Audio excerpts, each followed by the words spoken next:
Good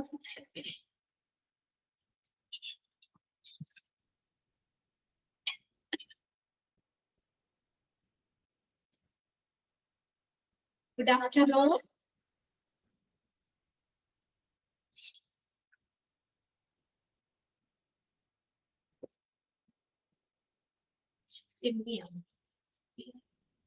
നമ്മൾ കഴിഞ്ഞ ക്ലാസ്സിൽ എവിടെ വരെ എന്ന് പറഞ്ഞ job offer, types of job offer അല്ലെ?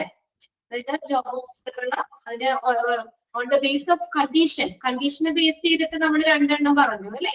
കണ്ടീഷണൽ ജോബ് ഓഫർ ഉണ്ടാവും ഉണ്ട്, അടുത്തതാണ് ഫൈനൽ ജോബ് ഓഫറും ഉണ്ട്. നെക്സ്റ്റ് അടുത്തൊരു ക്ലാസിഫിക്കേഷൻ എന്ന് പറഞ്ഞാൽ on the basis of compensation ഡിസിഷനെ ബേസ് ചെയ്തിട്ട് നമുക്ക് എത്ര നാലാക്കി തിരിക്കാം. ലോ ജോബ് ഓഫർ ഉണ്ട്, കോമ്പറ്റേറ്റീവ് ജോബ് ഓഫർ ഉണ്ട്, ഹൈ ജോബ് ഓഫർ ഉണ്ട്, മാക്സിമം ജോബ് ഓഫർ ഉണ്ട്. ലോ ജോബ് ഓഫർ എന്ന് പറഞ്ഞാൽ എന്തായിരുന്നു? ലോ ജോബ് ഓഫർ മാർക്കറ്റ് റേറ്റില് കുറഞ്ഞ റേറ്റ് അല്ലെ? ഒരു കാൻഡിഡേറ്റ്സിനെ പുറത്തുനിന്ന് നിയമിക്കാൻ വേണ്ടിയിട്ട് ഏറ്റവും ചുരുങ്ങിയ കോസ്റ്റ്, അതായത് ഏറ്റവും കുറവ് സാലറിയിൽ അവരെ അതിലേക്ക് പോസ്റ്റ് ചെയ്യുന്നു. മാർക്കറ്റ് റേറ്റിലും കുറവായിരിക്കും low job offer. Competitive job offer എന്ന് പറഞ്ഞാൽ നമ്മുടെ സെയിം ഓർഗനൈസേഷൻസ് നമ്മുടെ അതേ കോമ്പറ്റേറ്റേഴ്സ് കൊടുക്കുന്ന അതേ സാലറി തന്നെയാണ് നമ്മൾ കൊടുക്കുന്നത് അല്ലെ? അതാണ് പറഞ്ഞേക്കുന്നത്. സിമിലർ പോസ്റ്റില് നമ്മൾ സെയിം സാലറി അവരെത്രയാണോ ആ കമ്പനിയിൽ എത്രയാണോ ഈ ഇന്ന പൊസിഷനിലെ വ്യക്തിക്ക് സാലറി കൊടുക്കുന്നത് നമ്മളും തന്നെയാണ് കൊടുക്കുന്നത്. അടുത്തതാണ് ഹൈ ജോബ് ഓഫർ എന്ന് പറഞ്ഞാൽ മാർക്കറ്റ് റേറ്റിലേക്കായി കൂടുതൽ സാലറി ഓഫർ ചെയ്യുന്നു. The total package offer is higher than the market rate. Then അടുത്തതാണ് maximum job offer. In this type of offer, the firm is providing best possible remuneration. ഏറ്റവും maximum പ്രതിഫലമാണ് അവർക്ക് കൊടുക്കുന്നത് to the selected candidates. Select ചെയ്ത കാൻഡിഡേറ്റ്സിന് അവർക്ക് കൊടുക്കാൻ പറ്റുന്ന maximum payment പ്രതിഫലം കൊടുക്കുന്നു സാധ്യമായ ഇതില്ല. അതാണ് മാക്സിമം ജോബ് ഓഫർ. ഓക്കെ, അവിടെ നെഗോഷിയേഷന്റെ ഒന്നും ആവശ്യമില്ല. നമ്മൾ അത് 3 തരത്തിലാകാം. ലോ, കോമ്പറ്റേറ്റീവ്, ഹൈ ഓഫർ ആകാം. അത് എന്താണ് എന്നുള്ളത് ക്ലിയർ ആയിട്ട് സ്പെസിഫൈ ചെയ്യണം അല്ലെ? അത് അവർക്ക് പോസ്റ്റ് ചെയ്താണ് കാര്യങ്ങളൊക്കെ പറയണം. അപ്പൊ അതുകൊണ്ട് തന്നെ ഒരു തരത്തിലുള്ള നെഗറ്റീവ് ഫീലിംഗും കാൻഡിഡേറ്റ്സിൽ ഉണ്ടാവുന്നില്ല അല്ലെ? നമ്മൾ പ്രതീക്ഷിച്ചതിനേക്കാൾ കൂടുതലാണ് നമ്മുടെ സാലറി വരുന്നത്. അപ്പൊ അതുകൊണ്ട് നെഗറ്റീവ് ഫീലിംഗ് ഒന്നും ഉണ്ടാവുന്നില്ല അവരുടെ. ഓക്കെ, അപ്പൊ അത്രയും കാര്യങ്ങളൊക്കെയാണ് അതിനകത്ത് പറഞ്ഞത്. ഇനി നെക്സ്റ്റ് നമ്മൾ നോക്കുന്നത് content of offer of employment. ഇനി എന്തൊക്കെയാണ് നമ്മൾ ജോബ് ഓഫർ കൊടുക്കുമ്പോൾ അതിലുണ്ടായിരിക്കേണ്ട കണ്ടന്റുകൾ എന്തൊക്കെയാണ്? Content of offer of employment എന്തൊക്കെയാണ് ഈ ഒരു ജോബ് ഓഫറിൽ ഉണ്ടായിരിക്കേണ്ട കണ്ടന്റ് എന്തൊക്കെയാണ് നോക്കിയത്. ഒന്നാമത്തേതാ ഓഫറിംഗ് ജോബ് പൊസിഷൻ. എന്റെ ഏത് പൊസിഷനാണ് ഓഫർ ചെയ്തേക്കുന്നത് അത് അതിനകത്ത് വേണം. എന്ത് പൊസിഷനിലേക്കാണ് ജോബ് ഓഫർ അത് വേണം. ഇതൊന്ന് ടിക്കിട്ട് വെച്ചോട്ടോ. എന്തൊക്കെയാണ് ഒരു ജോബ് ഓഫർ കൊടുക്കുമ്പോൾ ഉണ്ടായിരിക്കേണ്ട കണ്ടന്റ്? എന്തൊക്കെയാണ് ഒരു ജോബ് ഓഫർ നമ്മൾ കൊടുക്കുമ്പോൾ അതിൽ ഉണ്ടായിരിക്കേണ്ട കണ്ടന്റ് എന്തൊക്കെയാണ്? നോട്ട് ചെയ്ത് വെച്ചോ. Offering job position. ആദ്യത്തെ ഏതാ? Job position. നമ്മൾ ഓഫർ ചെയ്ത പൊസിഷൻ ഇല്ലേ അത് ഏതാണെന്നുള്ളത് പറയണം. എന്ത് പൊസിഷനിലേക്കാണ് അത് പറയണം. Remuneration included. റിമ്യൂണറേഷൻ എന്ന് പറഞ്ഞാൽ എന്താ? പ്രതിഫലം. അതിനകത്ത് എന്താ നമുക്ക് കിട്ടുന്ന പ്രതിഫലം അല്ലെ? പേയ്മെന്റ് എത്ര രൂപയാണ്, സാലറി എത്രയാണ്, ആ ഒരു കാര്യങ്ങൾ അതിൽ ഉൾപ്പെടുത്തണം. പ്രതിഫലം ഉൾപ്പെടുത്തണം. Employee benefit. ഇനി അവരുടെ ബെനിഫിറ്റ്സ് എന്തൊക്കെയാണ് അല്ലെ? അവരുടെ ബെനിഫിറ്റ്സ് എന്തൊക്കെയാണ് എന്നുള്ള കാര്യം, ആനുകൂല്യങ്ങള് ആ എംപ്ലോയിക്ക് ആ കമ്പനിയിൽ ജോലി ചെയ്ത് കഴിഞ്ഞാൽ അവർക്ക് കിട്ടുന്ന ആനുകൂല്യങ്ങൾ എന്തൊക്കെയാണ് എന്നുള്ളത് അതിനകത്ത് ഉൾപ്പെടുത്തണം. ജോബ് ഓഫറിൽ ഉൾപ്പെടുത്തണം. Performance appraisal and salary increment period. Performance appraisal പ്രകടന വിലയിരുത്തലും അതുപോലെ തന്നെ സാലറി ഇൻക്രിമെന്റ് പീരീഡ് ശമ്പള വർധനവ് കാലഘട്ടവും. പെർഫോമൻസ് അപ്രൈസൽ അവരുടെ പെർഫോമൻസ് എങ്ങനെയാണ് വിലയിരുത്തുക? performance appraisal and the salary increment period. Salary ശമ്പള വർധന കാര്യവും കിട്ടും.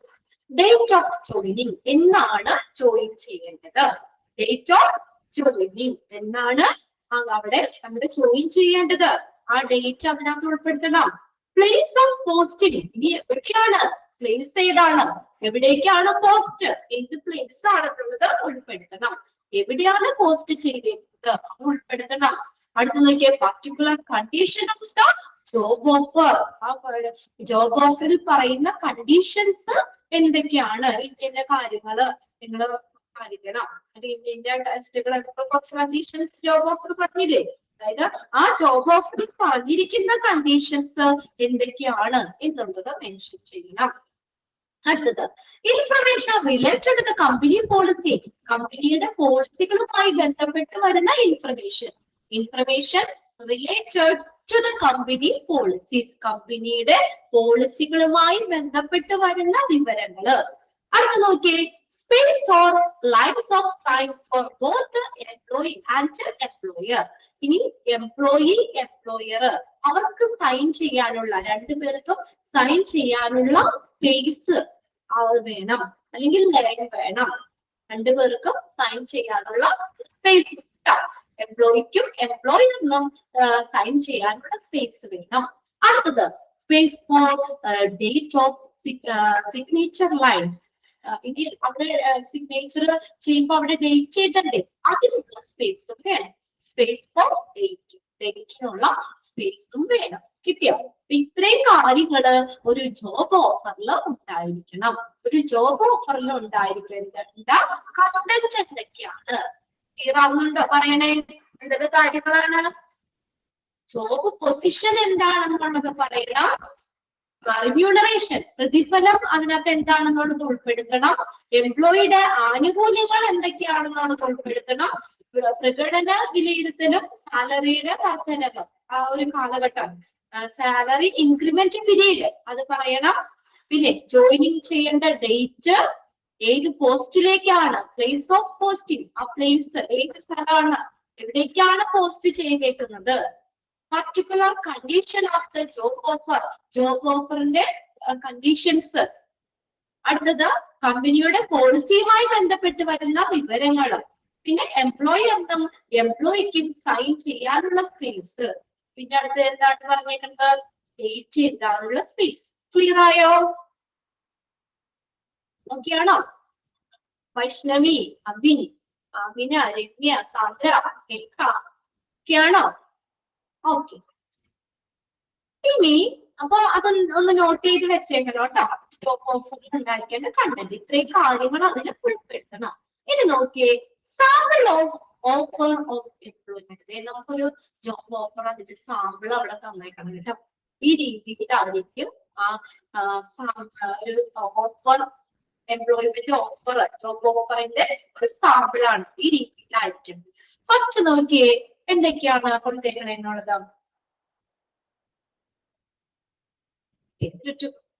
കോളാണ് ഇത് കൊടുത്തേക്ക്. നോക്കിയേ, company information on letter head.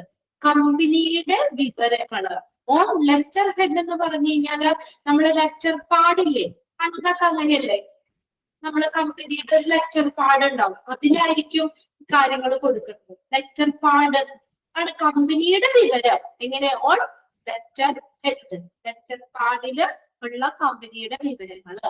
ഇപ്പൊ എന്ന് പറഞ്ഞാൽ പുതിയ ഇതൊക്കെ വെച്ചേക്കുമ്പോൾ നമ്മുടെ ഇമെയിലാണ്, മെയിൽ ഐ ഡി അവിടെ പ്രൊവൈഡ് ചെയ്യണം. അതാണ് ആദ്യം. ഏറ്റവും ടോപ്പിൽ എന്താ? Mail I D. ഇപ്പൊ റീസെന്റ് ആയിട്ട് ഇപ്പത്തെ ഇതനുസരിച്ച് മെയിൽ ഐ ഡി ഇല്ലേ? എല്ലാ കമ്പനിക്കും ഇല്ലേ മെയിൽ ഐ ഡി? അല്ലേ? ഒരു മെയിൽ ഐ ഡി ഇല്ലേ? അതാണ് കമ്പനിയുടെ ഇൻഫർമേഷൻ എന്ന് പറയുന്നത്. Company information. അടുത്തത് ഡേറ്റ്. ഇനി ഡേറ്റ് എഴുതണം. ആ ലെറ്റർ എഴുതുന്ന ഡേറ്റ്. Name of recipient. അടുത്ത കാര്യം എന്താ എഴുതണ്ടേ? അത് റെസിപ്പിയന്റിന്റെ പേര്. ആർക്കാ നമ്മൾ ആ ലെറ്റർ, ജോബ് ഓഫർ ആർക്കുടെ പേരിലാണ് കൊടുക്കുന്നത്? ആരാണത്? ആർക്കാണ് ജോബ് ഓഫർ പ്രൊവൈഡ് ചെയ്യുന്നത്? അവർക്കുടെ പേര് എഴുതണം. Name of recipient. Okay, receive ചെയ്യുന്ന ആളുടെ പേര്. അപ്പൊ ഞാനിവിടെ മേഘയ്ക്കാണ് ഓഫർ തന്നെങ്കിൽ മേഘയുടെ പേരാണ് അവിടെ എഴുതേണ്ടത്. വൈഷ്ണവിക്കാണെങ്കിൽ വൈഷ്ണവിയുടെ പേര് അവിടെ എഴുതണം. ആർക്കാണോ നമ്മൾ അത് പ്രൊവൈഡ് ചെയ്യുന്നത്, ജോബ് ഓഫർ ആർക്കാണോ പ്രൊവൈഡ് ചെയ്യുന്നത് അവരുടെ പേരാണ് അവിടെ എഴുതേണ്ടത്. അപ്പൊ അവിടെ പേര് തന്നെയാണ് എഴുതേണ്ടത്. അടുത്ത ടൈറ്റിൽ എഴുതണം, ഹെഡിങ്, എന്തിനു വേണ്ടിയിട്ടാണ് ഹെഡിങ്. അടുത്തത് നെയിം ഓഫ് ദ കമ്പനി. അവിടെ ഏത് കമ്പനിയാ, ആ കമ്പനിയുടെ പേര് അവിടെ എഴുതണ്ടേ. നെയിം ഓഫ് കമ്പനി, കമ്പനിയുടെ പേര് അവിടെ എഴുതണം. അഡ്രസ് ഓഫ് ദ കമ്പനി, പിന്നെ എന്താണ് കമ്പനിയുടെ അഡ്രസ്. അത്രയും കാര്യങ്ങളാണ് ആദ്യം പറഞ്ഞിരിക്കുന്നത്. കമ്പനിയുടെ ഒരു മെയിൽ ഐ ഡി, കമ്പനിയുടെ ഇൻഫർമേഷൻ, നമ്മൾ അത് എന്താണോ എഴുതുന്നത് ആ ഡേറ്റ്, റെസിപ്പിയന്റിന്റെ അതായത് ആ ഓഫർ ലെറ്റർ കൊടുക്കുന്ന ആർക്ക് വേണ്ടിയിട്ടാണ് അല്ലെ ആർക്കാണ് നമ്മളത് പ്രൊവൈഡ് ചെയ്യുന്നത് അവരുടെ പേര് എഴുതണം. പിന്നെ ടൈറ്റിൽ, എന്തിനു വേണ്ടിയാണ്, ഹെഡിങ് അവിടെ കൊടുക്കണം. പിന്നെ കമ്പനിയുടെ പേര് എഴുതണം, കമ്പനിയുടെ അഡ്രസ് എഴുതണം. ഇനി ഡിയർ, നെയിം ഓഫ് റെസിപ്പിയന്റ്, അവിടെ റെസിപ്പിയന്റിന്റെ പേര് എഴുതണം. സാന്ദ്രയ്ക്കാണ് ഞാനിപ്പോ ജോബ് ഓഫർ ലെറ്റർ എഴുതണമെങ്കിൽ ഡിയർ സാന്ദ്ര, അവിടെ ആ പേരാണ് അവിടെ എഴുതേണ്ടത്. അതാണ് ബ്രാക്കറ്റിന്റെ ഉള്ളിൽ കൊടുത്തേക്കണേ. അവിടെ എന്താന്ന് വെച്ചാൽ സംഭവം യഥാർത്ഥത്തിലുള്ള കാര്യം അവിടെ എഴുതണം. ഡിയർ ആരൊക്കാണ്, ചിതിനയ്ക്കാണ് ചിതിന എന്ന് പറഞ്ഞു എഴുതാം. ഇനി അവിടെ മാറ്റർ എന്താന്ന് നോക്കിയേ. It is a matter of great pleasure for us to give you an offer of employment at in the company. Name of company എന്ന് പറഞ്ഞാൽ അവിടെ നെയിം ഓഫ് കമ്പനി അല്ല, അതാണ് ബോൾഡ് ചെയ്തിട്ട് അണ്ടർലൈൻ ചെയ്തിട്ടില്ലേ. അവിടെ ഏത് കമ്പനിയാന്ന് വെച്ചാൽ കമ്പനിയുടെ പേര് അവിടെ എഴുതിക്കൊള്ളണം. നെയിം ഓഫ് കമ്പനി, ആ കമ്പനിയുടെ പേരാണ് അവിടെ.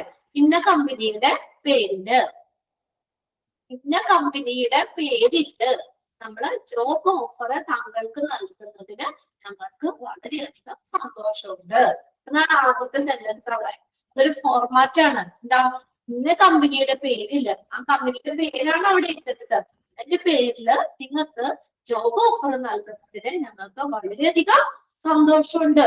We hope that, നമ്മൾ പ്രതീക്ഷിക്കുന്നു, യുവർ നോളേജ്, നിങ്ങളുടെ അറിവ്, സ്കിൽസ്, എബിലിറ്റീസ് ആൻഡ് എക്സ്പീരിയൻസ് ഇതെല്ലാനും എന്താ will prove to be an asset of our company. കണ്ടോ എന്താ എഴുതിയേക്കുന്നേ.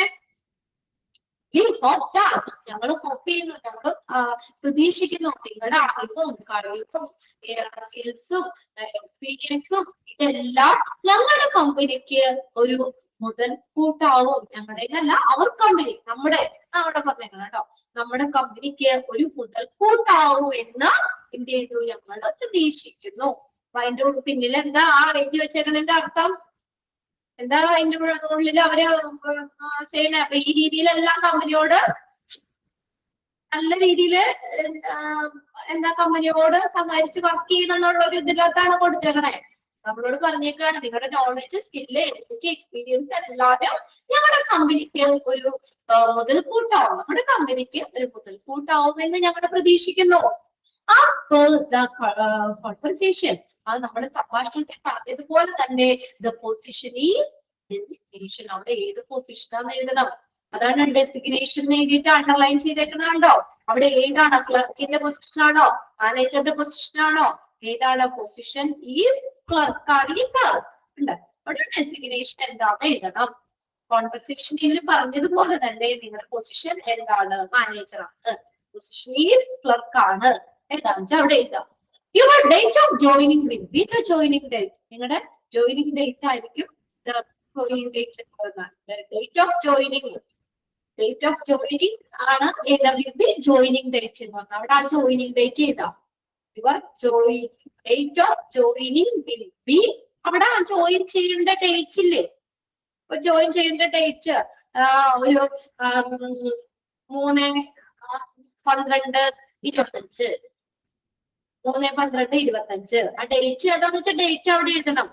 Date of joining will be എന്നിട്ട് എന്ത് എഴുതാം, 3/12/2025 അന്നാണ് നമ്മൾ ജോയിൻ ചെയ്യേണ്ടത്. The enclosure of the employee handbook gives a brief detail about the medical and retirement gains offered by our company. ഈ ആ എൻക്ലോഷർ എന്ന് പറഞ്ഞാൽ ഡീറ്റെയിൽസ് അടങ്ങിയിട്ടുള്ള ഇതല്ലേ, കമ്പനിയുടെ ഡീറ്റെയിൽസ് സംഭവങ്ങളൊക്കെ അതാണ്. അതിനോടൊപ്പം ചേർക്കുന്ന രേഖകളാണ്, കത്തിനോടൊപ്പം ചേർക്കുന്ന കാര്യങ്ങളാണ് എൻക്ലോഷർ, ഡീറ്റെയിൽസ് കാര്യങ്ങളുള്ളത്. അത് എന്താണ്, എംപ്ലോയിക്ക് ഒരു ഹാൻഡ് ബുക്ക് ആയിട്ട് ഒരു കമ്പനിയെ കുറിച്ച് മനസ്സിലാക്കാനൊക്കെയുള്ള കാര്യങ്ങള്, മെഡിക്കൽ റിക്വയർമെന്റ് നേട്ടങ്ങളെ കുറിച്ചുള്ള ഒരു ചെറിയൊരു ഡീറ്റെയിൽ നൽകിയിരിക്കുന്നു. ഹാൻഡ് ബുക്ക് ഉണ്ടല്ലോ അതിന്റെ കൂട്ടത്തില്. അത് നമുക്ക് കൂടുതൽ കമ്പനിയുടെ ഡീറ്റെയിൽസ് അതിനകത്ത് അവർ പ്രൊവൈഡ് ചെയ്തിട്ടുണ്ട്. ഇനി if you accept this employment offer, നമുക്ക് വേണമെങ്കിൽ ഓഫർ സ്വീകരിക്കണമെന്ന് നമ്മളാ തീരുമാനിക്കുന്നത്, എംപ്ലോയി ആണ് തീരുമാനിക്കുന്നത്. ആ ജോബ് ഓഫർ അക്സെപ്റ്റ് ചെയ്യണോ അല്ലെ അക്സെപ്റ്റ് ചെയ്യണോ, നമ്മളത് സ്വീകരിക്കണോ അല്ലെങ്കിൽ അത് കളയണോ എന്നുള്ളതൊക്കെ നമ്മളാ തീരുമാനിക്കുന്നത്. അപ്പൊ നമ്മളിനി ഈ എംപ്ലോയ്മെന്റ് ഓഫർ അക്സെപ്റ്റ് ചെയ്യുകയാണെങ്കിൽ, നമ്മളത് സ്വീകരിക്കുകയാണെങ്കിൽ, you have to put your signature on the second copy of this particular offer letter. എന്ത് ചെയ്യണം നമ്മൾ? എന്ത് ചെയ്യണം? ആ സിഗ്നേച്ചർ എവിടെ ഇടണം? Second copy of this particular offer ലെറ്ററിന്റെ സെക്കൻഡ് കോപ്പിയില് എന്ത് ചെയ്യണം? നമ്മൾ അവിടെ സൈൻ ചെയ്യണം, സിഗ്നേച്ചർ ചെയ്യണം. In the provided space, letter in the provided space, അവിടെ ആ ലെറ്ററിൽ നമുക്ക് സൈൻ ചെയ്യാനുള്ള സ്പേസ് ഉണ്ട്. അതില് നിങ്ങൾ എന്ത് ചെയ്യണം? സൈൻ ചെയ്യണം. എന്നിട്ട് സൈൻ ചെയ്തിട്ട് എന്ത് ചെയ്യണം? ഞങ്ങൾക്ക് മടക്കി തരണം, കമ്പനിക്ക് അത് തിരികെ കൊടുക്കണം. ഇല്ലെങ്കിൽ നമ്മളത് അവിടെ വീട്ടിൽ അടിച്ചു വെച്ചു, കാര്യം കേട്ടില്ല. ഇനി നമുക്കത് എംപ്ലോയ്മെന്റ് ഓഫർ അത് അക്സെപ്റ്റ് ചെയ്യുകയാണെങ്കിൽ, അത് സ്വീകരിക്കുകയാണെങ്കിൽ നമ്മൾ എന്ത് ചെയ്യണം? നമ്മൾ പറഞ്ഞേക്കണേ signature, second copy of the offer ലെറ്ററിന്റെ സെക്കൻഡ് കോപ്പിയിൽ സിഗ്നേച്ചർ എഴുതാനായിട്ട് അവിടെ സിഗ്നേച്ചർ ചെയ്യാനുള്ള സ്പേസ് ഉണ്ട്. അവിടെ സിഗ്നേച്ചർ ചെയ്യുക, സൈൻ ചെയ്യുക. എന്നിട്ട് എന്ത് ചെയ്യുക? റിട്ടേൺ ബാക്ക് ടു അസ്, എന്നിട്ട് തിരികെ കൊടുക്കുക. എന്നിട്ട് എന്ത് ചെയ്യണം? അത് തിരികെ കൊടുക്കുക. ഇനി ഫോർ യുവർ കൺവീനിയൻസ്, നിങ്ങളുടെ സൗകര്യാർത്ഥം a stamped and self-addressed envelope is enclosed them you. കണ്ടോ അവിടെ എന്താ? അപ്പൊ നിങ്ങളുടെ സൗകര്യാർത്ഥം. ഇനിയിപ്പോ നമ്മൾ പോയി അത് സ്റ്റാമ്പും ഇതൊക്കെ തിരിച്ചയക്കണ്ടേ? സ്റ്റാമ്പും ഇതുള്ള എൻവലപ്പും ഒക്കെ നമ്മൾ മേടിക്കാൻ നിൽക്കണ്ട. എന്ത് വെച്ചിട്ടുണ്ട് അവര്? നിങ്ങളുടെ സൗകര്യാർത്ഥം സ്റ്റാമ്പും അതുപോലെ സെൽഫ് അഡ്രസ്ഡ് എൻവലപ്പും നിങ്ങളുടെ അഡ്രസ് എഴുതിയ എൻവലപ്പും അതിന്റെ കൂട്ടത്തിൽ എൻക്ലോസ് ചെയ്തിട്ടുണ്ട്, വെച്ചിട്ടുണ്ട് കേട്ടോ. അപ്പൊ അത് നമ്മൾ വേറൊന്നുമില്ല, ആ പർട്ടിക്കുലർ ലെറ്ററിൽ നമ്മൾ സെക്കൻഡ് കോപ്പിയിട്ട് സൈൻ ചെയ്യുക. എന്നിട്ട് എന്ത് ചെയ്യുക? അവര് ആ എൻവലപ്പ് വെച്ചിട്ടുണ്ട്, അതിനകത്ത് അതാക്കിയിട്ട് സ്റ്റാമ്പ് ചെയ്ത് തിരിച്ചയക്കണം. Looking forward to welcoming you as our new employee and working with the name of company. കമ്പനിയുടെ പേര് തന്നെ നമ്മൾ എഴുതണം. പുതിയ എംപ്ലോയി ആയിട്ട് ഞങ്ങള് സ്വാഗതം ചെയ്യുന്നു, നമ്മൾ അതിനു വേണ്ടി നിങ്ങൾക്ക് വേണ്ടി ഞങ്ങൾ ആകാംക്ഷയോടുകൂടി അവിടെ കാത്തിരിക്കുന്നു. Looking forward to welcoming you as our new employee and working with the name of the company.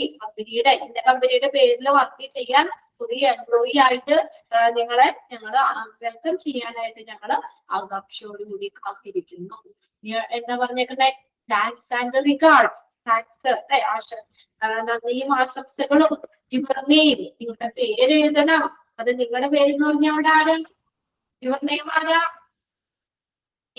ആരാ? അത് തയ്യാറാക്കുന്ന ആള്, ആ ലെറ്റർ തയ്യാറാക്കുന്ന ആളില്ലേ, അയാളുടെ പേരാണ് കേട്ടോ അവിടെ എഴുതേണ്ടത്. ആദ്യം നമ്മൾ പറഞ്ഞത് മോളില് നെയിം ഓഫ് ദ റെസിപ്പിയന്റ്, ആർക്കാണോ ഓഫർ ലെറ്റർ കൊടുക്കുന്നത് അയാളുടെ പേരിലാണ് മോളിൽ കൊടുക്കുന്നത്. താഴെ യുവർ നെയിം എന്ന് പറഞ്ഞാൽ കത്ത് എഴുതുന്ന ആളില്ലേ, ആ ഓഫർ ലെറ്റർ കൊടുക്കുന്ന ആള്. ഇപ്പൊ ഞാനാ നിങ്ങൾക്ക് ഓഫർ ഉണ്ടെങ്കിൽ എന്റെ പേരാണ് അവിടെ എഴുതേണ്ടത്, യുവർ നെയിം. പിന്നെ അടുത്തത് ടൈറ്റില്. ടൈറ്റിൽ എന്ന് പറഞ്ഞാൽ പൊസിഷൻ എഴുതാനുള്ളത്. എൻക്ലോഷർ എന്ന് പറഞ്ഞാൽ എന്താ? എന്തൊക്കെ കാര്യങ്ങളാണ് അതിന്റെ കൂടുതൽ എൻക്ലോഷർ ചെയ്തിരിക്കുന്നത് അതൊക്കെ കൃത്യമായിട്ട് പറയണം. അതായത് നമ്മൾ കത്തിനോടൊപ്പം ചേർക്കുന്ന ഡീറ്റെയിലുകൾ അതിലുള്ള വസ്തുക്കളൊക്കെയാണ് എൻക്ലോഷർ എന്ന് പറയുന്നത്. ഇതാണ് ഒരു ഓഫർ ലെറ്ററിന്റെ ഒരു ഫോർമാറ്റ്. ക്ലിയർ ആയോ? ഇത് വായിച്ചു നോക്കിയ വ്യക്തമെന്ന്.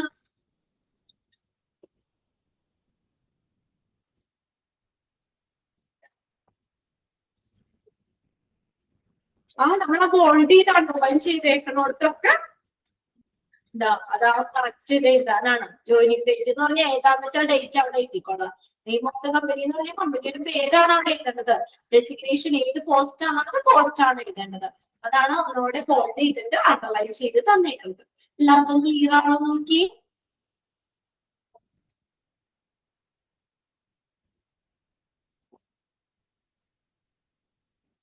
അവിടെ കമ്പിട്ടുണ്ട്. പിന്നെ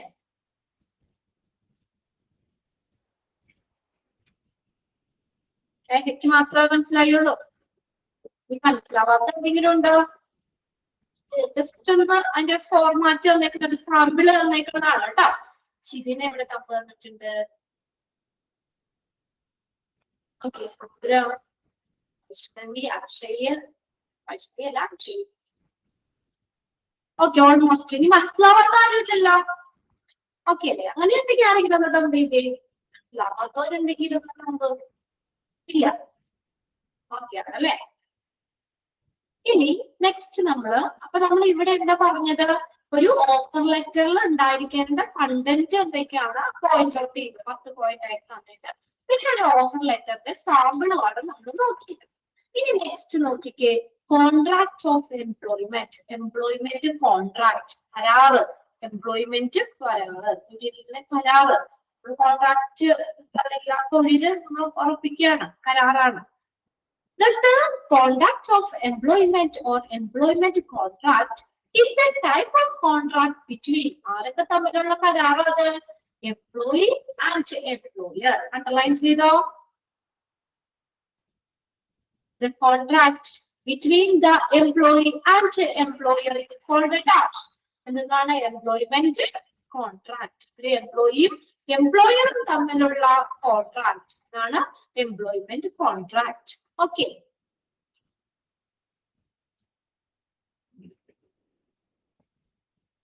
ഓക്കെ അല്ലേ? ഇനി നോക്കിയേ, it is a document. ഇതൊരു ഡോക്യുമെന്റ് ആണ്.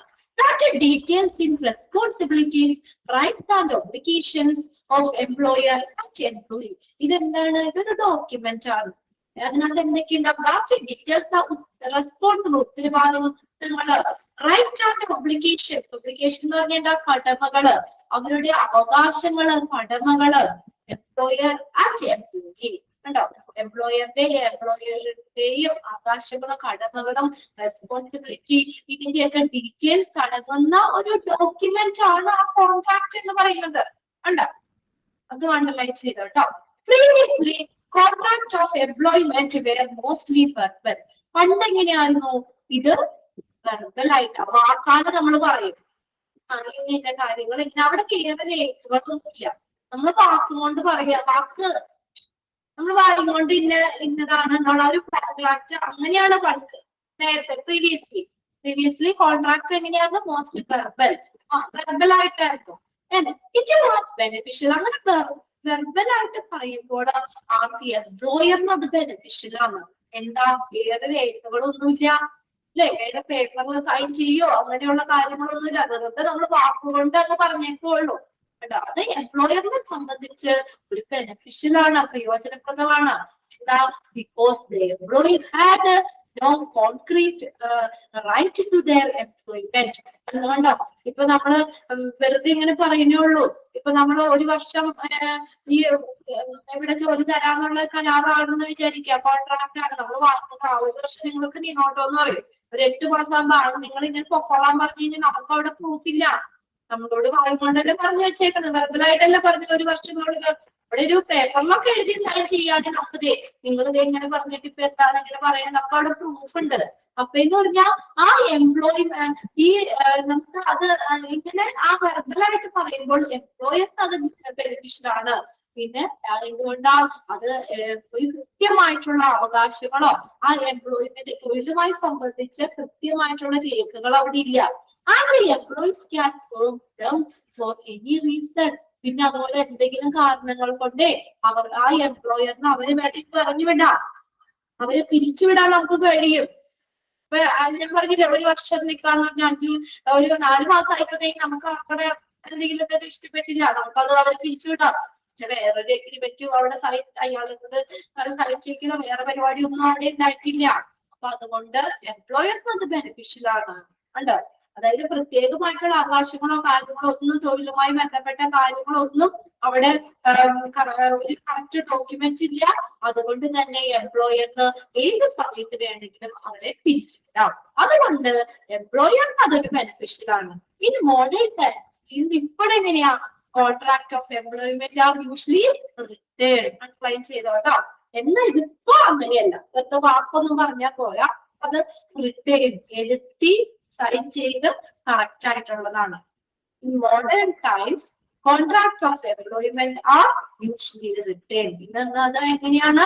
written form ലാണ്.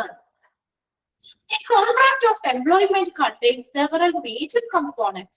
The contract of employment is പല components ഉണ്ട്, which outline the rights and the responsibility of both the employee and employer. Employee-ടെയും employer-ന്റെയും അവകാശങ്ങളും റെസ്പോൺസിബിലിറ്റീസ്, അവരുടെ ഉത്തരവാദിത്വത്തിന്റെയൊക്കെ ഒരു ഔട്ട്ലൈൻ, ഒരു രൂപരേഖ എന്താണ് കുറച്ച് പ്രധാനപ്പെട്ട കമ്പോണൻസ് ഉണ്ട്. അതെന്തൊക്കെയാണ്? കോൺട്രാക്ട് ഓഫ് എംപ്ലോയ്മെന്റിൽ ഉള്ള കാര്യങ്ങൾ എന്തൊക്കെയാണ് ഒന്ന് നോക്കിയേ. A contract of employment contains dash. എന്തൊക്കെയുള്ള ഒരു എംപ്ലോയ്മെന്റ് കോൺട്രാക്റ്റില് എന്തൊക്കെ കാര്യങ്ങൾ ഉൾപ്പെടുത്തേണ്ടേ? Rate of pay. നമ്മൾ വെറുതെ പോണതാണോ? വെറുതെ നമ്മൾ ജോലിക്ക് പോണതാണോ? നമ്മൾ പേയ്മെന്റ് വേണ്ടേ? നമുക്ക് ശമ്പളം വേണ്ടേ? റേറ്റ് ഓഫ് പേ, ശമ്പളം നിരക്ക് പറയണം. എംപ്ലോയ്മെന്റ് കോൺട്രാക്റ്റില് എന്ത് ഉൾപ്പെടുത്തണം? Rate of pay. അതായത് നമുക്ക് നമ്മളാ ജോലി ചെയ്യുന്നതിന് നമുക്ക് തരുന്ന റേറ്റ്, അതായത് നമ്മുടെ സാലറി, അതൊക്കെ എത്രയാന്ന് പറയണം. അത് ജോലി ചെയ്ത് ഒരു മാസം കഴിയുമ്പോൾ കുറച്ച് പൈസ എടുത്താൽ നമ്മൾക്കത് നമ്മളത് സമ്മതിക്കുമോ?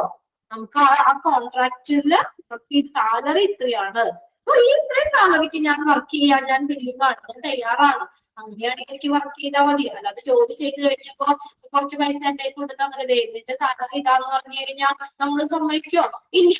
അപ്പൊ ആ കോൺട്രാക്റ്റില് എനിക്ക് ഉൾപ്പെടുത്തണം, ശമ്പള നിരക്ക് ഉൾപ്പെടുത്തണം. രണ്ടാമത്തെയാണ് hours of work. Work time ഉൾപ്പെടുത്തണ്ടേ? ഇത്ര മുതൽ ഇത്ര വരെയാണ് വർക്കിംഗ് ടൈം, ഇത്ര മുതൽ ഇത്ര വരെയാണ് വർക്കിംഗ് ടൈം എന്നുള്ളത് ഉൾപ്പെടുത്തണം. ഇവിടെയാണ് ഞങ്ങൾക്ക് 10:20-നാണ് കേട്ടോ. 10:20 ഞങ്ങൾ കയറണം. ഞങ്ങൾ അതിന് മുന്നേ വരും. 10 മണിയാകുമ്പോഴത്തേക്ക് ഓൾമോസ്റ്റ് എല്ലാവരും എത്തും. 10:20-നാണ് നമ്മുടെ ഫ്ലൈറ്റ് പറഞ്ഞിരിക്കുന്നത്. അത് മുതൽ 20-ാമത്തെ നമ്മൾ കയറണം. 25-ാമത്തെ ക്ലാസ്സിൽ ഓരോരുത്തരും അവരുടേതായ ക്ലാസ്സുകൾ കയറണം. ഇതാണ് ഞങ്ങളുടെ ഇവിടെ ഇൻസ്ട്രക്ഷൻസ്. 3:30 വരെ ആ ഒരു ടൈം. നമ്മളിപ്പോ എവിടെയാണെങ്കിലും വർക്ക് ചെയ്യുമ്പോൾ 8 to 5 അങ്ങനെ ഒരു കറക്റ്റ് ടൈം പറയൂലേ, വർക്കിംഗ് അവർ. അല്ലാതെ നമ്മള് ജോലിക്ക് പോയി കഴിയുമ്പോ നമുക്ക് ഇഷ്ടമുള്ള സമയം മുഴുവൻ നമുക്ക് പണി ചെയ്യാൻ പറ്റുമോ? അവര് പറയുന്ന സമയം മുഴുവൻ നമുക്ക് അവിടെ ജോലി ചെയ്യാൻ പറ്റുമോ? അത് ആ കോൺട്രാക്റ്റിന് പറയണം ഇത്ര ടൈം, 8 to 5 അതാണ് ഇവിടുത്തെ വർക്കിംഗ് ടൈം. അത് ഇനി ലെങ്ത് ഓഫ് കോൺട്രാക്ട്. ആ കോൺട്രാക്റ്റിന്റെ ലെങ്ത് എത്ര നാളത്തേക്കാണ് എന്നുള്ളത് പറയണം. ഹോളിഡേസ് ഇല്ലേ, സൺഡേ ഹോളിഡേ ആണ്, ഹോളിഡേസ്, അതുപോലെ സിക്ക് ലീവ്സ്, അസുഖങ്ങളൊക്കെ വരുമ്പോൾ എടുക്കുന്ന ലീവില്ലേ, ആ കാര്യങ്ങളൊക്കെ കോൺട്രാക്റ്റിൽ മെൻഷൻ ചെയ്യണം.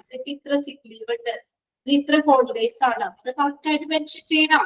പിന്നെ അടുത്തത് ടെർമിനേഷൻ ഓഫ് എംപ്ലോയ്മെന്റ്, ജോലി അവസാനിപ്പിക്കുന്നതുമായിട്ട് ബന്ധപ്പെട്ടുള്ള കാര്യങ്ങൾ. ഇത്രയും കാര്യങ്ങള് നമ്മളവിടെ ഉൾപ്പെടുത്തണം. ക്ലിയറായോ? അതൊന്ന് നോട്ട് ചെയ്തേ. A contract of employment contains dash. ഇതൊക്കെ കാര്യങ്ങൾ ഉൾപ്പെടുത്തുന്നത് മനസ്സിലായോ? ഇതൊക്കെ കാര്യങ്ങൾ ഉൾപ്പെടുത്തണം. ശമ്പളം നിരക്ക് പറയണം, വർക്കിംഗ് അവേഴ്സ് പറയണം, എത്ര നാളത്തേക്കാണ് ആ ജോലി, അതാണ് ലെങ്ത് പറയണം, ഹോളിഡേ സിക്ക് ലീവുകൾ പറയണം, ടെർമിനേഷൻ പറയണം, ജോലി അവസാനിപ്പിക്കുന്നത് അതാണ് പറയുന്നത്. ഇനി ഓരോന്നും നോക്കാം detail. Right of pay. A contract of employment must include the terms and conditions related to the employee payment. കണ്ടോ, എംപ്ലോയിയുടെ പേയ്മെന്റുമായി ബന്ധപ്പെട്ടിട്ടുള്ള ടേംസ് ആൻഡ് കണ്ടീഷൻസ് ഉൾപ്പെടുത്തണം. Must include, employment must include the terms and conditions related to the employee's payment. എംപ്ലോയിയുടെ പേയ്മെന്റുമായി ബന്ധപ്പെട്ടിട്ടുള്ള terms and conditions ആ കോൺട്രാക്റ്റിൽ ഉൾപ്പെടുത്തണം. മനസ്സിലായോ? Payment എത്രയാന്നുള്ളത് പറയണം, salary ആ കോൺട്രാക്റ്റിൽ പറയണം. And also the method of calculating the payment. ഇനി എന്താ ഒരു കാര്യം കൂടി ഉണ്ട്, മെത്തേഡ്. എങ്ങനെയാ ഒരു പേയ്മെന്റ് കാൽക്കുലേറ്റ് ചെയ്യുന്നത് പറയണം. The method of calculating the payment, അല്ലെ, അവർലി ആണോ അല്ലെങ്കിൽ നമുക്ക് ഇന്ന ഡെയിലി ഇത്രയാണോ, ഇത്ര മണിക്കൂർ വർക്ക് ചെയ്ത ഇത്ര സാലറി ആണോ, സാലറി കട്ടാണോ വരുന്നുണ്ടോ, ഇങ്ങനെ എല്ലാ കാര്യങ്ങളും അത് കോൺട്രാക്റ്റിൽ പറയണം. എങ്ങനെയാണ് അവര് കാൽക്കുലേറ്റ് ചെയ്യുന്നത്? ഇപ്പൊ 1 മണിക്കൂർ വർക്ക് ചെയ്യണമെങ്കിൽ ഇത്ര, അത് വെച്ചിട്ടാണ് ഞങ്ങള് നിങ്ങളുടെ സാലറി ഇത് ചെയ്യുന്നത് എന്നൊക്കെ അത് കൃത്യമായിട്ടുള്ള മെത്തേഡ് പറയാം. അതൊന്ന് അണ്ടർലൈൻ ചെയ്തിട്ടേ. 2 സെന്റൻസ് അവിടെ അണ്ടർലൈൻ ചെയ്യണം, അത് ഇമ്പോർട്ടന്റ് ആണ്. കോൺട്രാക്ട് ഓഫ് എംപ്ലോയ്മെന്റില് എന്താക്കിയാണ് terms and condition related to the employee payment. എംപ്ലോയിയുടെ പേയ്മെന്റുമായി ബന്ധപ്പെട്ടുള്ള ടേംസ് ആൻഡ് കണ്ടീഷൻസ് ഉൾപ്പെടുത്തണം. ടേംസ് ആൻഡ് കണ്ടീഷൻസ് ഉൾപ്പെടുത്തണം. പിന്നെ അത് ആ പേയ്മെന്റ് എങ്ങനെയാണ് കാൽക്കുലേറ്റ് ചെയ്യുന്നത്, ആ മെത്തേഡ് ഉൾപ്പെടുത്തണം. And also the method of calculating the payment. Payment calculate ചെയ്യുന്ന മെത്തേഡ് അതും കൂടി ഉൾപ്പെടുത്തണം. അടുത്ത നോക്കിയ on the other hand bonuses, commissions and any other payment which employee receive should also be mentioned in the employment contract. അതുകൂടാതെ ബോണസുകള്, commissions and any other മറ്റുള്ള payment കാര്യങ്ങള്, ഇതൊക്കെ ഈ കാര്യങ്ങൾ കൂടി അതിനകത്ത് എംപ്ലോയ്മെന്റ് കോൺട്രാക്റ്റിൽ ഉൾപ്പെടുത്തണം. ഓക്കെ, 2 സെന്റൻസ് ഉള്ളൂ, 2 ഒന്ന് അണ്ടർലൈൻ ചെയ്തിട്ട് അവിടെ.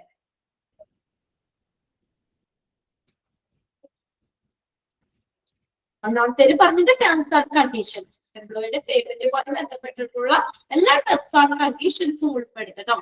പിന്നെ രണ്ടാമത്തേത് പറഞ്ഞത് എന്താണ്, ആ പേയ്മെന്റ് കാൽക്കുലേറ്റ് ചെയ്യുന്ന method of calculating the payment അത് ഉൾപ്പെടുത്തണം. ഓൺ ദ അതർ ഹാൻഡ് മറ്റൊരു വിധത്തിൽ പറയുകയാണെങ്കിൽ ബോണസുകള്, കമ്മീഷൻസ് ആൻഡ് അതർ മറ്റുള്ള പേയ്മെന്റ്, കമ്മീഷൻ മറ്റുള്ള പേയ്മെന്റ് കാര്യങ്ങള്, ഇതൊക്കെ എംപ്ലോയി റിസീവ് ചെയ്യുന്ന ഈ പേയ്മെന്റ്, ബോണസ്, കമ്മീഷൻ, മറ്റുള്ള പേയ്മെന്റുകൾ, ഇതെല്ലാം അതിനകത്ത് ഉൾപ്പെടുത്തണം. ഇനി അടുത്തതാണ് ഹവേഴ്സ് ഓഫ് വർക്ക്. വർക്ക് സമയം, hours of work. Deciding minimum hours of work is difficult for both employee and employer. എംപ്ലോയിക്കും എംപ്ലോയറിനും ബുദ്ധിമുട്ടുള്ള കാര്യമാണ് മിനിമം വർക്കിംഗ് അവർ. അങ്ങനെ പറയാറുണ്ട് എവിടെയെങ്കിലും, ഇത്ര മിനിമം വർക്കിംഗ് അവർ എത്രയാണെന്ന് പറയാനല്ലോ. അങ്ങനെ പറയുന്നത് കണക്കാക്കുന്നത് എംപ്ലോയിക്കും എംപ്ലോയറിനെ സംബന്ധിച്ച് ബുദ്ധിമുട്ടാണ്. നമ്മളൊരു ജോലി സ്ഥലത്ത് ചെല്ലുമ്പോൾ മാക്സിമം അല്ലേ പറയാറ്, ഇത്ര സമയം വർക്ക് ചെയ്യണം അല്ലെ, മാക്സിമം അല്ല അവിടെ പറയുന്നത്, മിനിമം വർക്കിംഗ് അവേഴ്സ് അല്ലോ. മാക്സിമം നമുക്ക് ഇത്രയും മണിക്കൂറാണ്, അത് നിങ്ങൾ മാക്സിമം അത് വർക്ക് ചെയ്യണം അങ്ങനെയല്ലേ പറയാ. അല്ലാതെ മിനിമം വർക്കിംഗ് അവർ അങ്ങനെ പറയല് എംപ്ലോയിക്കും എംപ്ലോയിക്കും സംബന്ധിച്ച് എന്താണ്, അത് കുറഞ്ഞ ആ ഒരു ജോലി സമയം, ഡിസൈഡിങ് മിനിമം വർക്കിംഗ് അവേഴ്സ്, അത് തീരുമാനിക്കുന്നത് 2 പേർക്കും ഒരു ബുദ്ധിമുട്ടുള്ള കാര്യമാണ്. നമ്മൾ എവിടെയായാലും മാക്സിമം പറയുന്നത് ഇത്ര സമയം മാക്സിമം നിങ്ങൾ വർക്ക് ചെയ്യണം അങ്ങനെ പറയും. The employer takes the guarantee of the worker that the work is available for those working hours. അടുത്തൊരു കാര്യമുണ്ട്, എന്താണ്, എംപ്ലോയർ ഉറപ്പ് നൽകണം, workers that the worker is available for these for those working hours. ആ working ഹവേഴ്സിൽ employer available ആണോ, employee available ആണെന്നുള്ളത് employer വേണം ഉറപ്പാക്കാൻ. അതാണ് ഒന്നാമത്തെ. അണ്ടർലൈൻ ചെയ്തിട്ട് ആ sentence. The employer takes the guarantee of the worker that the worker is available for those working hours. ഇപ്പൊ നമ്മളോട് പറഞ്ഞില്ലേ 8 മുതൽ, ഇപ്പൊ നമ്മൾ ഷിഫ്റ്റ് ഒക്കെ ആണെങ്കിലും 8 മുതൽ 12 വരെയും ഒരു ഇത്. അപ്പൊ ആ സമയത്ത് ആ ഒരു വർക്കിംഗ് അവേഴ്സില് അവിടെ വർക്ക് ചെയ്യാൻ വർക്കർ അവൈലബിൾ ആണോ എന്നുള്ളത് ഉറപ്പുവരുത്തണം. ക്ലിയർ പറയണേ. ഒന്നാമത്തെ കാര്യം കേട്ടോ, വർക്കിംഗ് അവേഴ്സില് വർക്കേഴ്സ് അവൈലബിൾ ആണോ എന്ന് ഉറപ്പ് നൽകണം. ഇനി an employer will have to pay for the worker for those working hours even if there is no work. എന്താ, employer will have to pay for the worker.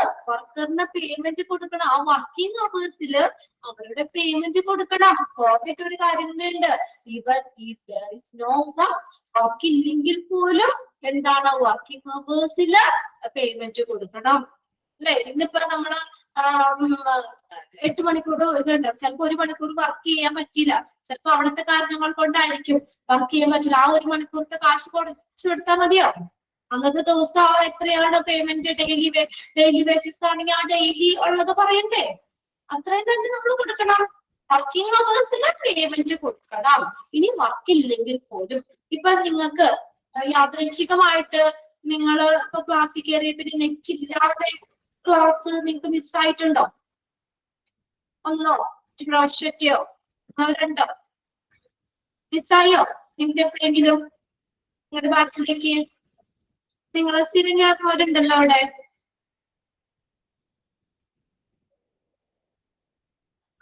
നമ്മൾ ജോയിൻ ചെയ്തത് മുതൽ എല്ലാ ദിവസവും നിങ്ങൾക്ക് ക്ലാസ് കിട്ടിയായിരുന്നോ?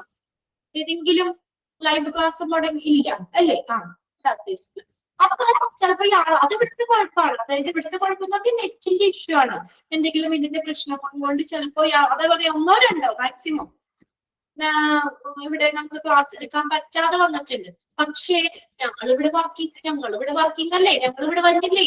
ഞങ്ങളിവിടെ വരുന്നുണ്ട്, ഞങ്ങൾ വർക്ക് ചെയ്യുന്നത്. ക്ലാസ്സിൽ വന്നിരിക്കുമ്പോഴായിരിക്കും ചിലപ്പോൾ നെറ്റ് ഇഷ്യൂ കാരണം ചിലപ്പോ ക്ലാസ് എടുക്കാൻ പറ്റിയില്ല. വരലില്ല ഉണ്ടാവുന്നത്. ചിലപ്പോ ഒരു ദിവസം അങ്ങനെ എന്തെങ്കിലും നിങ്ങൾക്ക് മുടങ്ങിട്ടോ. പക്ഷെ അന്ന് നിങ്ങളിവിടെ ക്ലാസ് എടുത്തില്ലോ എന്ന് പറഞ്ഞാൽ നമുക്ക് പൈസ കട്ട് ചെയ്യാൻ പറ്റുമോ? ഇത്ര ഇതിനകത്താണ് ഞങ്ങളിവിടെ ജോലിക്ക് നിൽക്കുന്നത്. അപ്പൊ നമ്മുടെ കുഴപ്പമല്ലല്ലോ അത്. അപ്പൊ നമ്മുടെ സാലറിന്ന് അങ്ങനെ കട്ട് ചെയ്യാൻ പറ്റുമത്? ഇതാ പറഞ്ഞേക്കണത്. ആ വർക്കിംഗ് അവേഴ്സിന് എംപ്ലോയറിന്റെ നമ്മൾ വർക്കിംഗ് ആണ്, നമ്മളിവിടെ വർക്കിംഗ് തന്നെയാണ്. അപ്പൊ ഇവിടുത്തെ എന്തെങ്കിലും ഇതുകൊണ്ടൊക്കെ ആയിരിക്കും. അപ്പൊ എന്ന് പറഞ്ഞാൽ വർക്കിംഗ് അവേഴ്സില് ആ പേയ്മെന്റ് അത് എംപ്ലോയർ കൊടുക്കണം. ഇനി അതാണ് even if there is no work, work ഇല്ലെങ്കിൽ പോലും. ഇപ്പൊ 8 മണിക്കൂർ വർക്ക് ചെയ്യുന്ന ആളാ 1 മണിക്കൂർ ചിലപ്പോ എന്തെങ്കിലും കാരണോട് വർക്ക് ചെയ്യാൻ പറ്റില്ല എന്ന് പറഞ്ഞാൽ ആ 1 മണിക്കൂറിന് കാശ് കട്ട് ചെയ്തെടുക്കുന്ന ഉദ്ദേശിച്ചത്. മനസ്സിലായി എന്താ ഉദ്ദേശിച്ചെന്നുള്ളത്? ഓക്കെ, വർക്കറിന് ആ വർക്കിംഗ് അവേഴ്സിന് പേയ്മെന്റ് കൊടുക്കണം. ക്ലിയർ ആയോ? ഇനി having a high number of minimum working hours in a week provides. പിന്നെ അതുപോലെ തന്നെ ഒരു കാര്യമുണ്ട്, having a number of minimum working hours വീക്കിൽ പ്രൊവൈഡ് ചെയ്യണം. അടുത്തൊരു കാര്യമാണ്, എംപ്ലോയർ മിനിമം വർക്കിംഗ് അവേഴ്സ് വീക്കിൽ പ്രൊവൈഡ് ചെയ്യണം.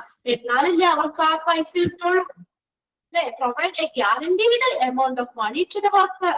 ഇപ്പൊ മിനിമം ഇത്രയെങ്കിലും വേണം, ഇത്രയും വർക്കിംഗ് അവേഴ്സ് നമുക്ക് കൊടുക്കണം. അപ്പൊ അവർലി വർക്ക് ചെയ്യുന്നവർക്ക് ഇതുപോലെ തന്നെ ഇത്ര മിനിമം ഇത്ര വർക്കിംഗ് അവേഴ്സ് കൊടുക്കണം. അല്ലെങ്കിൽ അവർക്ക് നഷ്ടമല്ലേ? അതിലേക്ക് അവർക്ക് ആ പൈസ കിട്ടില്ലേ? ഇപ്പൊ 1 മണിക്കൂറൊക്കെ ഉള്ളൂ, അങ്ങനെ പറ്റൂല. മിനിമം 5 മണിക്കൂർ. അപ്പൊ അങ്ങനെ ആ ഒരു ഇതിനനുസരിച്ച് അങ്ങനെ നമ്മൾ കൊടുക്കണം. If the worker fails to perform the work on those hours, then it reduces the flexibility of the worker and may result in some disciplinary action against them. ഇനി വേറൊരു കാര്യം കൂടി അവിടെ പറയുന്നുണ്ട്. If the worker fails to perform the work in those hours, ഈ those hours എന്ന് പറഞ്ഞാൽ എന്താ? those hours ഏതാ? മിനിമം വർക്കിംഗ് അവർ. നമ്മൾ പറഞ്ഞെന്താ? മിനിമം വർക്കിംഗ് അവേഴ്സില് നമുക്ക് ആ number of minimum working hours വീക്കിൽ പ്രൊവൈഡ് ചെയ്യണം. എംപ്ലോയർ ആ ഒരു വീക്കില് മിനിമം വർക്കിംഗ് അവേഴ്സ് പ്രൊവൈഡ് ചെയ്യണം. ഇനി ഈ വർക്കർ അവർക്ക് കൊടുക്കാൻ മിനിമം വർക്കിംഗ് അവേഴ്സ് അവര് വർക്ക് ചെയ്തില്ലെങ്കിൽ, അല്ലെ? എന്നോട് പറഞ്ഞു നമ്മൾ എത്രയാ 6 ദിവസം, സൺഡേ ഹോളിഡേ ആണ്, 6 ദിവസമാണ്. എത്ര അവർ എന്ന് പറഞ്ഞു കഴിഞ്ഞാല് നമുക്ക് 8 മണിക്കൂർ വെച്ചൊരു ദിവസം ആകുമ്പോഴത്തേക്ക് 8×6 = 48 അവേഴ്സ്. അത് നിങ്ങളുടെ മിനിമം ആണ്, അത്രയും നിങ്ങൾ വർക്ക് ചെയ്യണം. അല്ലെങ്കിൽ അങ്ങനെ പറയുകയാണെങ്കിൽ നമ്മൾ അതിൽ കുറവാണ് വർക്ക് ചെയ്തെങ്കിൽ എന്ത് ചെയ്യാൻ പറ്റുന്ന പറഞ്ഞേക്കണേ? അപ്പൊ it reduces the flexibility of the worker. അവർക്ക് മിനിമം പറഞ്ഞേക്കണ സമയം പോലും അവർ വർക്ക് ചെയ്തില്ലെങ്കിൽ അതിന് ഫലമായിട്ട് എന്താ? നമുക്ക് ചില ഡിസിപ്ലിനറി ആക്ഷൻസ് അയാൾക്കെതിരെടുക്കാം, ചില അച്ചടക്ക നടപടികൾക്ക് അത് കാരണമാകും. അവർക്ക് നമുക്ക് ഇത് പറയാം, നമ്മുടെ സാലറി കൊടുത്തിട്ടല്ലേ. അപ്പൊ മിനിമം വർക്കിംഗ് അവേഴ്സ് എങ്കിലും നമ്മൾ വർക്ക് ചെയ്യണമെങ്കിൽ ആ മിനിമം വർക്കിംഗ് അവേഴ്സ് നമ്മൾ വർക്ക് ചെയ്തേ പറ്റുള്ളൂ. ഈ അവിടെ കള്ളത്തരം കാണിച്ച് അങ്ങോട്ട് ഇങ്ങോട്ട് മാറിയൊക്കെ അത്രയും സമയം പോലും വർക്ക് ചെയ്തില്ലെങ്കിൽ എന്താണ്? ആ വർക്കറിനെതിരെ റിയാക്ഷൻസ് എടുക്കാം. ക്ലിയർ ആയോ? അത്രയും കാര്യങ്ങളാണ് അവേഴ്സ് ഓഫ് വർക്കിൽ പറയുന്നത്. ക്ലിയർ അല്ലേ? പറഞ്ഞ കാര്യങ്ങളൊക്കെ ഒന്ന് വായിച്ചു നോക്കണം കേട്ടോ. മിനിമം വർക്കിംഗ് അവർ എന്ന് പറയുന്നത് എംപ്ലോയിക്കും എംപ്ലോയർക്കും അതൊക്കെ ബുദ്ധിമുട്ടുള്ള കാര്യമാണ്, അങ്ങനെ ഡിസൈഡ് ചെയ്യുന്നത്. എംപ്ലോയർ എന്താണ് വർക്കേഴ്സിന് ഈ നമ്മള് നോക്കുമ്പോൾ ഒന്നാമത്തെ കാര്യമായിട്ട് പറയുന്നത് എന്താണ്? ആ വർക്കേഴ്സിന്റെ അവൈലബിലിറ്റി നോക്കണം. വർക്കിംഗ് അവേഴ്സിൽ വർക്കർ ഉണ്ടോ? ആ വർക്കിംഗ് അവേഴ്സിലെ വർക്കേഴ്സ് ലഭ്യമാകുന്നുണ്ടോ? അവര് ഉണ്ടോ എന്നുള്ളത് ഉറപ്പുവരുത്തുക. പിന്നെ എന്താണ് എംപ്ലോയർ വർക്കിംഗ് അവേഴ്സിൽ എന്താണ് അതിന്റെ പേയ്മെന്റും കൊടുക്കണം. പിന്നെ പറഞ്ഞേക്കുന്നത് മിനിമം വർക്കിംഗ് അവേഴ്സ് ആഴ്ചയിൽ അവർക്ക് പ്രൊവൈഡ് ചെയ്യണം. ഇനി അവർക്ക് കൊടുത്ത മിനിമം വർക്കിംഗ് അവേഴ്സ് അത്രയും അതില് ആ വർക്ക് ചെയ്യാനായിട്ട് അവര് അതില് താഴെയാണെങ്കിൽ എന്ത് ചെയ്യാൻ പറ്റും? ഡിസിപ്ലിനറി ആക്ഷൻസ് എടുക്കാം. ഇത്രയും കാര്യങ്ങൾ ക്ലിയർ ആണോ?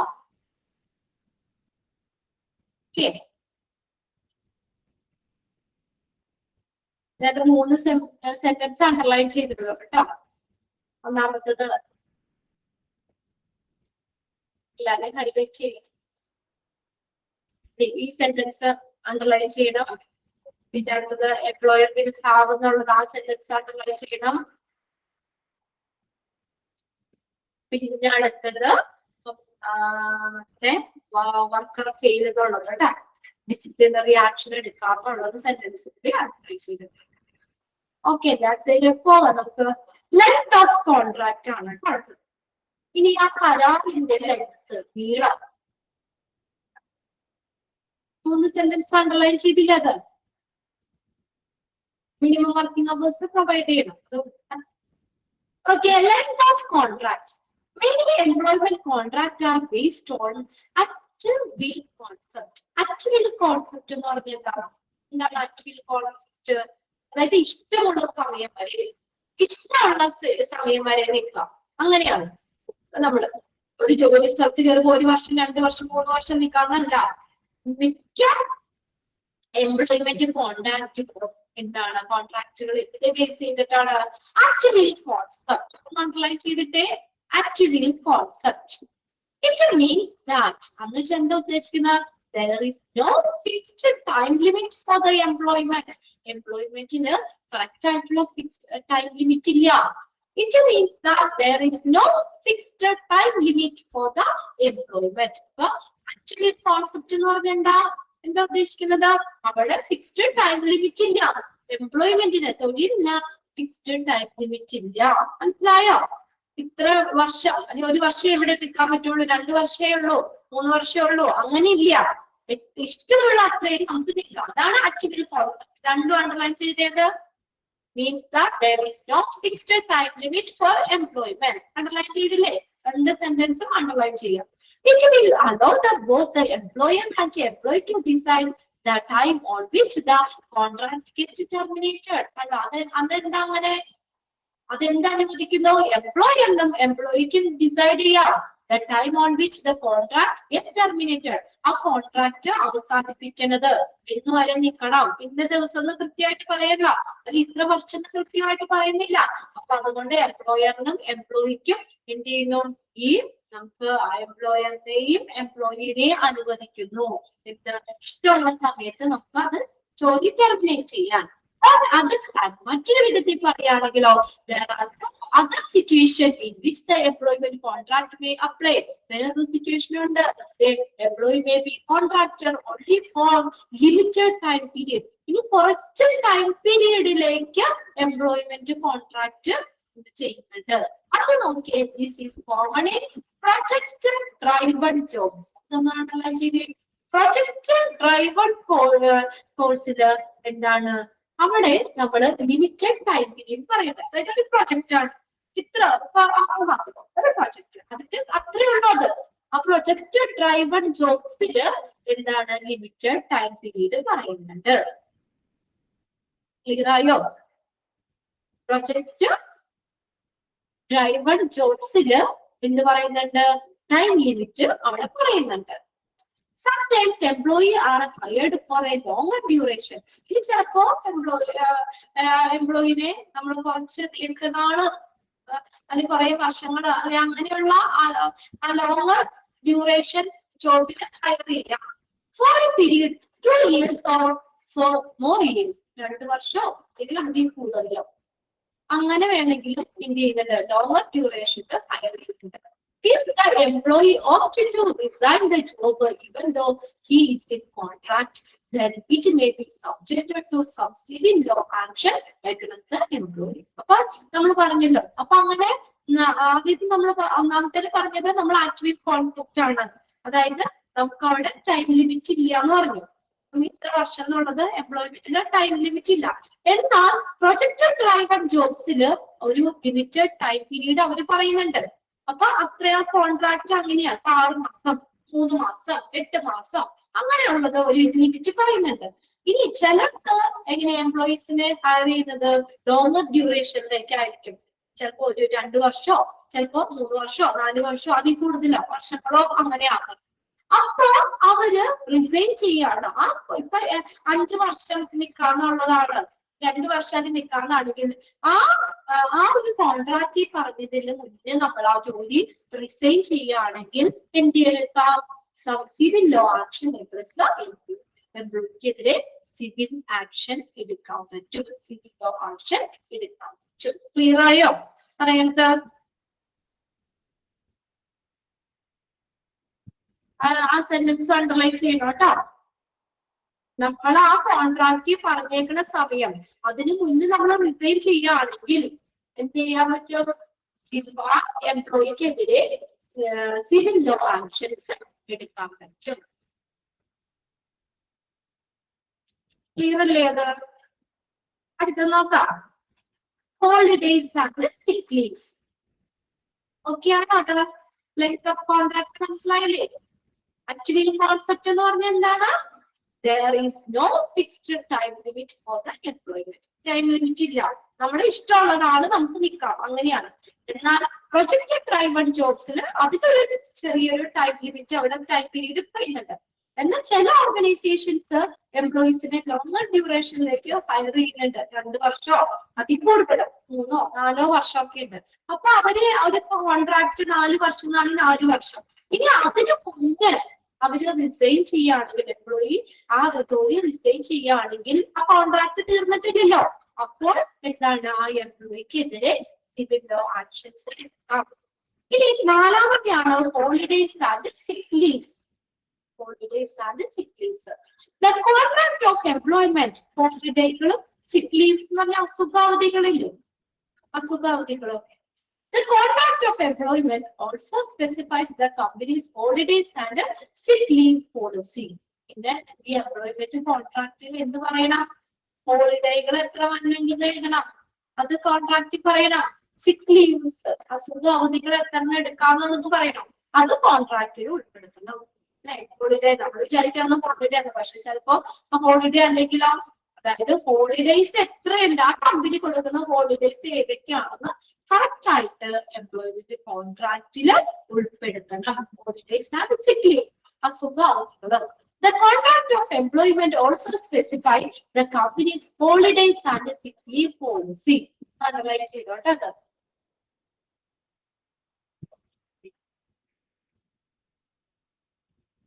The contract of employment also specifies the company's holidays and sick leaves. കമ്പനിയുടെ ഹോളിഡേ അതുപോലെ തന്നെ സിക്ക് ലീവ് പോളിസികളും ഒക്കെ അസുഖ അവധികളും കാര്യങ്ങളൊക്കെ പറയണം.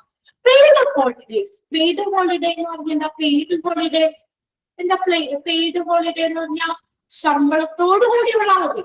ചിലപ്പോ അവധിയായിരിക്കാം, ഹോളിഡേ ആയിരിക്കും, പക്ഷെ പേയ്മെന്റ് കിട്ടും. അന്നത്തെ ആ പേയ്മെന്റ് കിട്ടും. അങ്ങനെയാണ്. ശമ്പളത്തോട് കൂടിയ അവധിയാണ് പെയ്ഡ് ഹോളിഡേസ് എന്ന് പറയുന്നത്. ശമ്പളത്തോട് കൂടിയ അവധി. അസുഖാവധികള്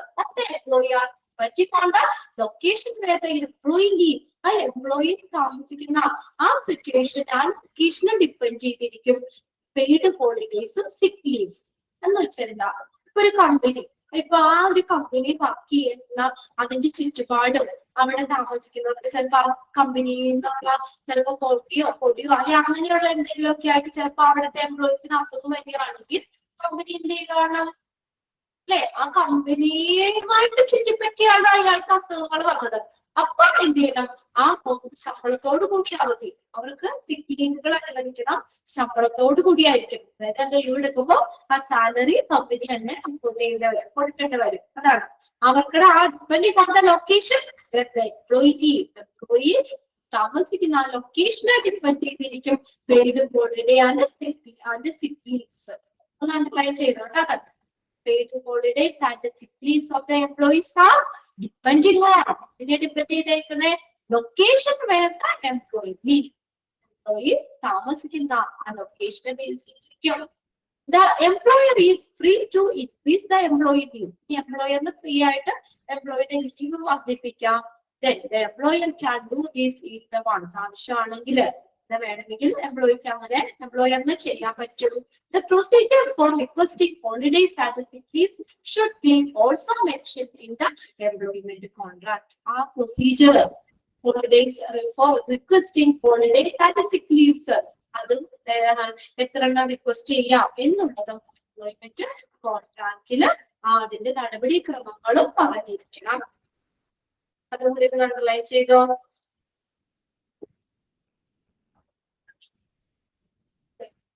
The procedure for requesting holidays and sick leaves should be also mentioned in the dash. ഇവിടെ പറയണം എംപ്ലോയ്മെന്റ് കോൺട്രാക്റ്റില് ഉൾപ്പെടുത്തണം. എംപ്ലോയ്മെന്റ് കോൺട്രാക്റ്റിൽ ഉൾപ്പെടുത്തണം. ഓക്കെ,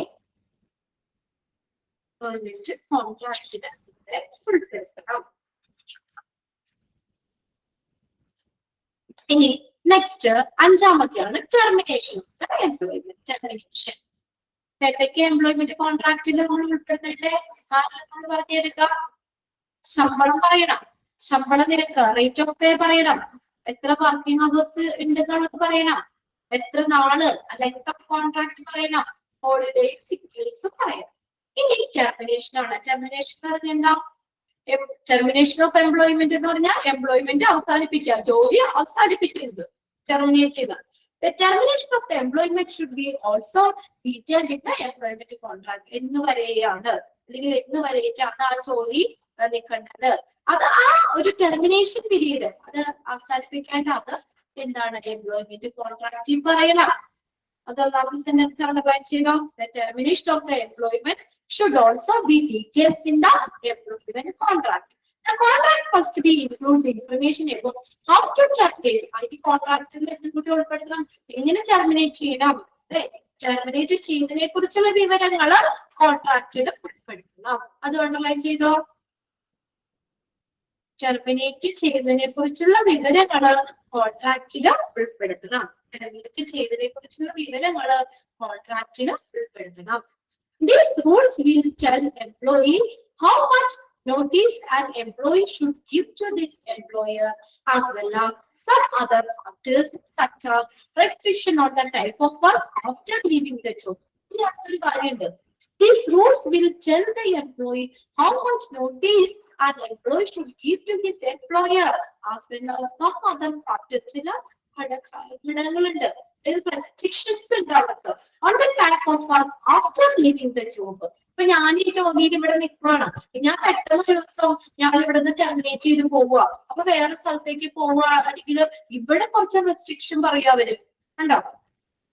അതായത് നമ്മൾ ആ ജോലിയിൽ നിന്ന് ലീവ് പോവുകയാണ്, ആഫ്റ്റർ ലീവിംഗ് ദ ജോബ്.